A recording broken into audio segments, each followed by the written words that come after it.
des rêves dont on doit préserver les enfants en fait. Enfin, l'aérien c'est triste, mais ne doit plus faire partie des rêves d'enfants aujourd'hui. Ainsi donc, les écologistes autocrates, les Khmers verts, voudraient contrôler les rêves des enfants. La formule de Léonore Monconduit, maire de Poitiers depuis 2020, est maladroite. Serait-elle la preuve que l'idéologie écolo est un nouveau totalitarisme antidémocratique, une contre-révolution qui se dresse contre le progrès et veut bâtir un homme nouveau? Et que signifie cet acharnement du gouvernement sur les maires écolos? Est-ce un coup de billard à 3 bandes de Macron pour 2022? Comme la maire de Poitiers l'a dit elle-même dans une vidéo publiée le lendemain de l'éclatement de la polémique, introduisons un peu de nuance dans tout ça. Bonjour, bonsoir, bienvenue dans un nouvel épisode d'Adrien parle politique 15 minutes pour de l'actualité et des histoires politiques en toute rigueur, mais avec un zeste de mauvaise foi. Avant de commencer, je vous rappelle que vous pouvez vous abonner à ce podcast, quelle que soit la plateforme d'où vous m'écoutez, et qu'après écoute, le partage est très apprécié. Premièrement, mettons les choses au point, on ne contrôle pas les rêves, ni les fantasmes, ni les envies. C'est en fait là-dessus que se sont concentrées quasiment toutes les critiques. Parce que les enfants, vous voyez. Parce que Saint-Exupéry, le pauvre, mérite-t-il vraiment d'être embarqué dans nos malheureuses polémiques débiles? Parce que voler, Icare, parce que Adair, les frères Wright, Airbus, la fierté nationale et la réussite européenne. Cette phrase sur les rêves, elle est provoquée en partie à cause du nom de l'association dont il est question dans cet extrait vidéo, Rêve de Gosse, qui offre des baptêmes de l'air aux enfants, notamment à des enfants handicapés, si j'en crois leur site.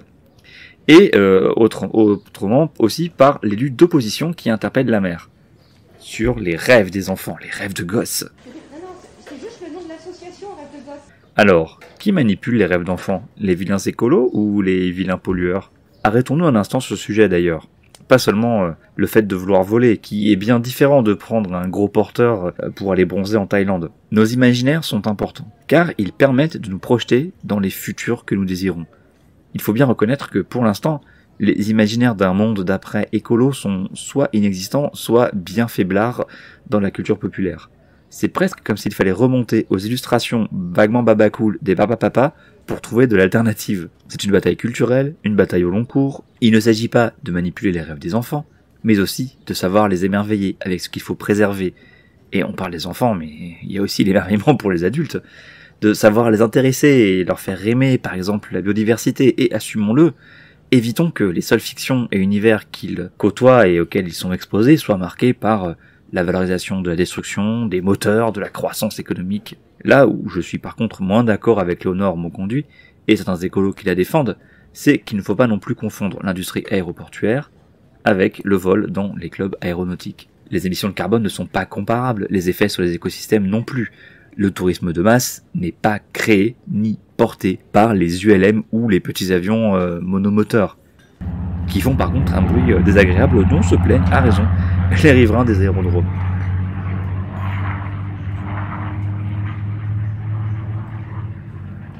Ensuite, toujours pour défendre, une ville est tout à fait en droit de décider des subventions qu'elle accorde et de leur montant. C'est de l'argent public et de fait, les subventions sont votées en conseil municipal en accord avec les priorités décidées par la majorité. Une majorité élue par les habitants pour, en principe, appliquer son programme. Faut-il soutenir plus le sport ou plus la culture ou alors plus les associations de solidarité? Comment privilégier les associations qui œuvrent en direction des habitants de la ville et des quartiers prioritaires et pas forcément celles qui ne font qu'y posséder une adresse? Et vers quels habitants sont tournées les actions de ces associations? Ont-elles vraiment besoin de l'argent public? Quels critères doit-on mettre en place pour décider ou non du vote d'une subvention et aussi de son montant? Les montants, tiens, parlons-en. On parle de quelques milliers ou centaines d'euros, 3 000, 4 000, sur des budgets assez conséquents des clubs qui se chiffrent en plusieurs dizaines de milliers d'euros. Alors oui, tout le monde est toujours juste en argent et peut-être que des projets ne se feront pas, mais rassurez-vous, les aéroclubs de Poitiers ne mourront pas. J'en ai déjà parlé, épisode du 16 septembre 2020, ça y est, je peux commencer à m'autociter. Je suis assez dépité par les maladresses de communication de certains maires écolos. L'Arbre mort de Pierre Rumic, pour parler du sapin de Noël par exemple, ou d'autres mots malheureux, que je mets sur le compte d'une habitude militante de l'entre-soi, quand on oublie qu'on ne parle plus seulement à des écolos pur jus en rayon de groupe local, mais que l'on parle à toute la société, et que malheureusement on se laisse aller à jargonner. Alice Coffin, quoi qu'on pense de ses propos, est coutumière du fait, parlant sur BFM TV ou RT France, comme si tout le monde avait lu les mêmes 50 livres qu'elle de déconstruction féministe, ou au moins son propre livre à elle. Mais je suis tout le temps énervé, peiné, fatigué par cette propension qu'on a à gauche à ranger de plus en plus systématiquement les désaccords à l'extrême droite. C'est très pénible, sauf à considérer qu'il n'y a plus aucune nuance et que tout ce qui est à droite de soi est l'extrême droite. Mais bon, ça va faire du monde quand même. Vous aimez les sapins de Noël ? Extrême droite. Vous mangez de la viande ? Fasciste. Vous voulez un baptême de l'air ? Le péniste. Vous trouvez que l'UNEF déconne ? Nazi. Vous trouvez que Paris est sale ? Manipulation du Rassemblement National sur Twitter. Le chiffon rouge de la récupération par l'extrême droite devient aussi un cliché à lui tout seul. Évidemment que l'extrême droite récupère. Elle récupère tout et n'importe quoi, pourvu que ça colle à sa vision du monde et pourvu que ça lui permet d'alimenter son récit. C'est ce que fait F de Souche depuis des années. Il faut le savoir. Voilà. C'est vraiment l'absence totale d'argumentation, le refus du débat, la paresse de même chercher à expliquer pourquoi on pense ainsi, une fuite de la discussion construite. C'est la pensée réduite à un slogan, la contradiction qui devient synonyme d'exclusion. Faut-il être si peu assuré de ses propres opinions et idées à gauche pour refuser ainsi d'en discuter et de les défendre ? Cela voudrait dire que toutes les questions sont réglées à gauche, qu'il n'y a plus aucun débat à avoir sur aucun sujet au sein de la gauche. Ça m'étonnerait. Beaucoup. Allez, une troisième fois. Beaucoup. C'est pas comme ça qu'on va convaincre les gens de voter. Ça va plutôt aider la droite, voire l'abstention. Mais revenons-en à nos moutons. Cet acharnement polémique est-il le signe que la majorité est un tartuffe gouvernemental, comme le dit Libé dans un édito cinglant ? Je ne dis pas que c'est faux. Le bilan environnemental du gouvernement est, disons-le, pas terrible. Mais j'ai une autre hypothèse. Une hypothèse qui pourrait même faire plaisir aux écolos. On dit beaucoup que, depuis 2017, Macron fait en sorte de choisir ses adversaires. Ainsi, il favoriserait Marine Le Pen pour provoquer, à nouveau, un deuxième tour contre elle et ainsi aider à bâtir un front républicain, aussi faible soit-il, pour assurer une victoire et un deuxième mandat en 2022. Comment fait-il ça ? De plusieurs manières, notamment en cassant la droite après avoir cassé la gauche en 2017, c'est-à-dire en attirant à lui les moins extrémistes de droite dite républicaine. Le MoDem d'abord, les déçus de les Républicains ensuite, ceux qui sont contre les choix faits par exemple par Thierry Mariani qui a carrément rejoint le Rassemblement National de Marine Le Pen. Avec ça, il s'assure une assise électorale à droite, il est le refuge anti-RN, le barrage de droite à l'extrême droite, n'en déplaise à la gauche. Et en même temps, vous l'avez, il faut aussi assurer une assise électorale à gauche, même si, avec le temps qui passe, elle devient moins capitale. En tapant comme des bourrins sur le moindre élu écolo qui bouge, et quand je dis bourrin, je pèse mes mots, mais on a des choses aussi ridicules que Jean-Baptiste Djebari qui propose de décorer la Légion d'honneur les présidents des aéroclubs de Poitiers concernés. Donc bref, quand on tape comme des bourrins comme ça sur le moindre élu écolo qui bouge, la République En Marche joue à mon avis sur deux aspects. Premièrement, la République En Marche braque les projecteurs sur EELV et elle en fait finalement les leaders de l'opposition de gauche républicaine. Parenthèse, apparemment EELV tient désormais à être considéré comme tel. Ça me fait plaisir, mais ça me fait aussi un petit peu rire pour ce que je connais de ce parti, mais passons et refermons la parenthèse.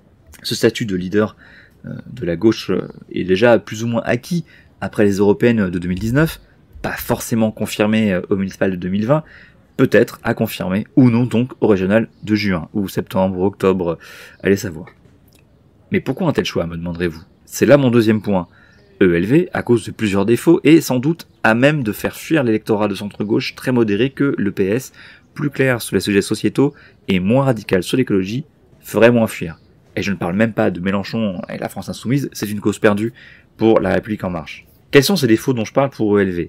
Eh bien, les divisions internes sur la laïcité par exemple, avec l'histoire de la mosquée de Strasbourg, ou encore la polémique sur un lieu nommé Samuel Paty à Paris. Sur ce sujet, avec la complicité active d'Anne Hidalgo, trop heureuse de montrer sa différence avec ses incontrôlables écolos, et comme ça se plaçant différemment pour éventuellement 2022. Le fait d'exagérer et de monter en épingle des choix qui peuvent apparaître à une partie supposée de l'électorat, en tout cas complètement extrémiste et nul, comme les menus végétariens à Lyon, et que Gérard Collomb ait fait des choix similaires un peu plus tôt n'a aucune importance. C'est l'instant et le discours qui comptent. Le narratif, le biais de confirmation.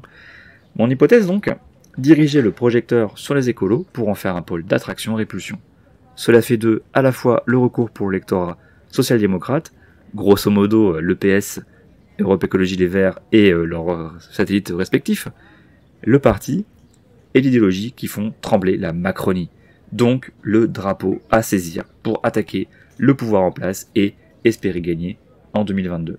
Et inversement, tout l'électorat de centre-gauche pas trop écolo-radical devient effrayé par cette tournure des choses et se réfugie ou vers LREM, ou le nom de la future coalition qui portera la candidature de Macron en 2022. France Unie, donc le centre droit. À sa décharge, Macron n'a pas trop à forcer le trait. Il a juste à enfoncer des coins dans les divisions existantes et à guetter les faux pas. L'exemple strasbourgeois est parfait pour lui. Une question hyper inflammable qui polarise l'opinion avec un mélange entre ingérence turque et islamisme qui, on le sait, divise en plus la gauche, financement des cultes, confirmation en plus que les écolos sont tous des islamo-gauchistes, alors que non, pas tous, certains oui, mais pas tous, et hop, l'affaire est réglée. Je vous laisse avec ça, à la semaine prochaine. Merci d'avoir écouté cet épisode d'Adrien parle politique 15 minutes. Pensez à vous abonner, quelle que soit la plateforme d'où vous m'écoutez, Spotify, Google Podcast, encore ou Deezer et tant d'autres. Si cet épisode vous a plu, pensez à le partager et aussi venez en discuter sur Twitter @SAUM. Le fond sonore est issu de la banque gratuite de la BBC. Il s'agit d'un café des Tuileries à Paris, oui. Les musiques du générique sont de Vexanto. Merci à lui. À bientôt pour un autre épisode.